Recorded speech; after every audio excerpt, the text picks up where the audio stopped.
ಪೌಲನು ಎಫೆಸ ಪಟ್ಟಣಕ್ಕೆ ಬಂದಾಗ ಅಲ್ಲಿ ಕೆಲವು ಶಿಷ್ಯರನ್ನ ಕಂಡು, ನೀವು ದೀಕ್ಷಾಸ್ನಾನ ಮಾಡಿಸಿಕೊಂಡಾಗ ಪವಿತ್ರಾತ್ಮ ವರವನ್ನ ಹೊಂದಿಕೊಂಡಿರಾ ಎಂಬುದಾಗಿ ಕೇಳಿದನು. ಅವರಾದರೂ ಇಲ್ಲ, ಪವಿತ್ರಾತ್ಮ ವರ ಉಂಟೆಂಬುದಾಗಿ ನಾವು ಕೇಳಿಲ್ಲ ಎಂದು ಉತ್ತರ ಕೊಟ್ಟರು.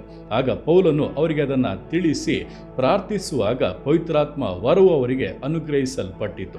ಈ ದಿವಸಗಳಲ್ಲಿ ಪವಿತ್ರಾತ್ಮನ ವರವನ್ನ ಹೊಂದಿ ಜೀವಿಸುವಂಥದ್ದು ಬಹಳ ಬಹಳ ಮುಖ್ಯವಾದದ್ದು. ಕಾರಣ ಪವಿತ್ರಾತ್ಮನೇ ನಮ್ಮನ್ನ ಬಲಪಡಿಸುವಂಥದ್ದು. ಲೋಕವನ್ನ, ಪಾಪಗಳನ್ನ, ಸೈತಾನ್ನ ಕ್ರಿಯೆಗಳನ್ನ ಜಯಿಸಿ ದೇವರ ಉದ್ದೇಶವನ್ನ ನೆರವೇರಿಸಬೇಕು ಅಂದರೆ ಅದು ಪವಿತ್ರಾತ್ಮನ ಬಲದಿಂದ ಮಾತ್ರವೇ ಸಾಧ್ಯ. ಆದ್ದರಿಂದ ಹೊಂದದೇ ಇರುವುದಾದರೆ ದಿವಸಗಳಲ್ಲಿ ಅದನ್ನು ಹೊಂದುವುದಕ್ಕಾಗಿ ದೇವರ ಮುಂದೆ ಪ್ರಾರ್ಥಿಸಿ ಅಪೇಕ್ಷಿಸಿ ಹೊಂದಿದಂಥವರು ಅದನ್ನು ಉಪಯೋಗಿಸೋದಕ್ಕೆ ಪ್ರಾರಂಭಿಸಿ ನಿಶ್ಚಯವಾಗಿ ಜಯಶಾಲಿಯಾಗುತ್ತೀರಾ. ದೇವರ ಉದ್ದೇಶವು ನಿಮ್ಮಲ್ಲಿ ನಿಮ್ಮ ಮೂಲಕವಾಗಿ ನೆರವೇರುತ್ತವೆ.